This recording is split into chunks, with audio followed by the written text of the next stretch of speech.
തൃശൂർ വടക്കാഞ്ചേരി ചിറ്റണ്ട പുതിയകാവ് കളിയാട്ട മഹോത്സവത്തിന് നാളെ തുടക്കം കുറിക്കും.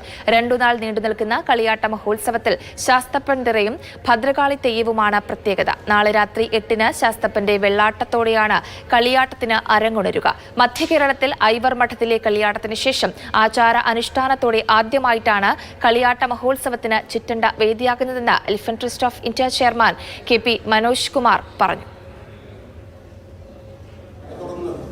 ഞങ്ങൾ അതിലെ ആനകളും ഉത്സവങ്ങളായിട്ടുള്ള എല്ലാ കാര്യങ്ങളും ഗജ നാച്ചുറൽ പാർക്ക് എന്ന് പറയുന്നത് ഒരു സാംസ്കാരിക കേന്ദ്രമാക്കിക്കൊണ്ട് ഉത്സവ കേന്ദ്രമാക്കി മാറ്റാനാണ് ഞങ്ങൾ ആഗ്രഹിക്കുന്നത്. മധ്യ കേരളത്തിൽ അയ്യൂർമഠം കഴിഞ്ഞാൽ പിന്നീട് ഒരു സ്ഥലം ആദ്യമായിട്ട് നടത്തപ്പെടുന്നത് നമ്മുടെ ഇവിടെയാണ്.